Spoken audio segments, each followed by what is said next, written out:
Former Obama 2012 campaign manager Jim Messina and former press advisor to then House Speaker John Boehner, Maura Gillespie. Great to have you both here. 20 days left. This is about choices. With 20 days left, you've got to make choices as a campaign. And Jim, I want to focus on what the vice president is doing today, appearing with more than 100 Republicans giving a speech about patriotism in Bucks County. Politico is reporting today there are some Pennsylvania Democrats upset that she's not more focused on turning out Democratic voters, maybe black voters in Philadelphia. So what about that choice? Is she making the right one there? I think it's a silly choice, John. We can do both. We can walk and chew gum. We can turn out voters and talk to swing voters. And winning campaigns do both of those things. If she wins Bucks County or even breaks even, she's going to win Pennsylvania. Do we need to turn out the vote in Philly? Of course we do, and we will, and she's focused on that. But we also have to talk to swing voters. Whether we like it or not, we're in a tied race. And a tied race means you turn out your voters and you talk to the swing voters, and having over 200 Republicans with her today builds a permission structure for these swing voters to say, you know, there's a home for me in the Harris coalition too. So what do you think about that, first of all, Maura? I think that that's the strategy she's going with, because there is an entire group of voters that Trump has largely ignored, which are those who aren't super keen on him based on the fact that he did not have a peaceful transfer of power. He tried to upend our democracy. So targeting them is an effective strategy for some of those swing states like Pennsylvania, like Wisconsin, and places like that. So I do think it's thoughtful, but I also think Republicans that are going there today need to flip the question. What does it say to you as a Trump voter that so many Republicans, people who used to work for him, people who worked with him, are saying he is not fit to serve in the White House? What's their answer to that? And you both think there are gettable Haley voters in Pennsylvania? Maura, you first? I do think there are, but I also think that there are ways to say you don't have to vote for Donald Trump to say a Republican, and giving them a permission structure, like we talked about here, is important because again, you're asking people to split ticket vote or just not vote for president and vote for Republicans down ballot. And Jim, very quickly on that question, you think there are significant Haley voters that are genuinely gettable Republican voters? Absolutely. And in a race that could be decided by thousands of votes, every vote counts here.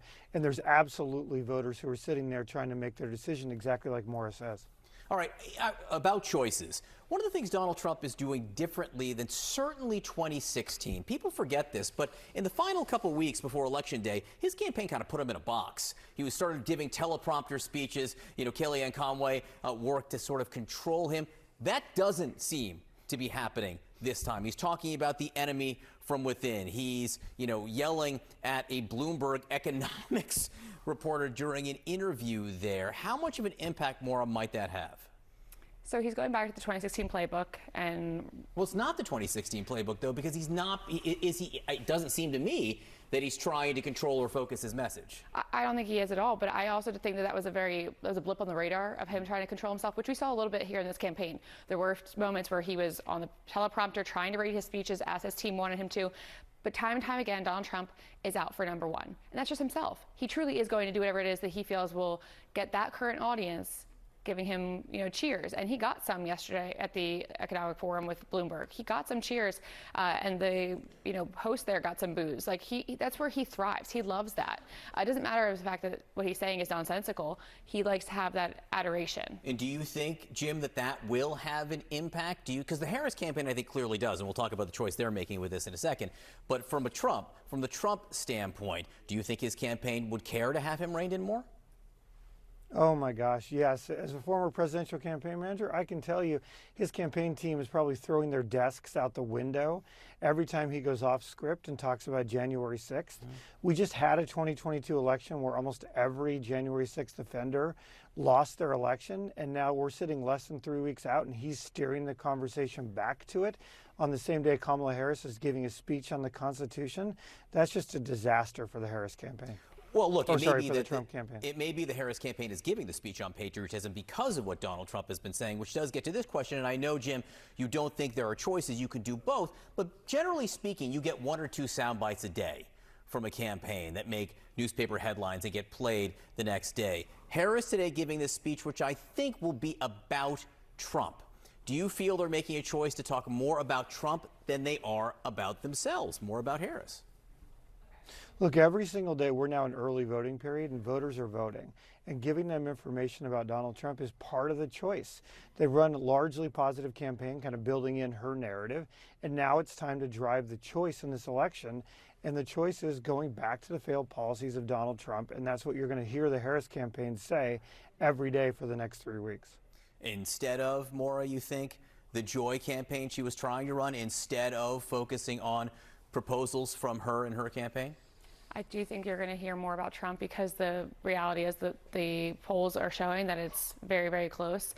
But I also think that the more we're hearing about Trump talking about January 6th, trying to rewrite history and saying that he did have a peaceful transfer of power, but then also not committing to having a peaceful transfer of power. I do think, and it's not just hyperbole, it's not fear, being, trying to get everyone afraid. This is the reality we're in. Donald Trump is saying what he wants to do, and I think we need to take him seriously. And his position about being in the White House again is not good for this country. But in that St. Maine, Republicans down ballot do need to separate themselves from what the president is doing and saying. And they have learned, to Jim's point, they hate when he talks about that the 2020 election was stolen, or January 6th being a peaceful, great day with lovely people. That's not good for Republicans down ballot. And when the Senate is such a viable option and the House could, grow its majority, they really need to separate themselves. It's also not true. All right? Absolutely, right? But they need to separate themselves because that's not helpful to them. That messaging is not helpful to them. Jim, is there anything the Harris campaign is not doing that you think they should do or do more of with 20 days left?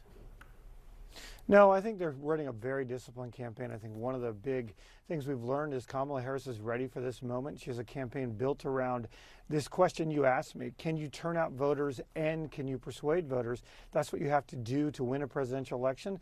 And I think they've really built a campaign to do that.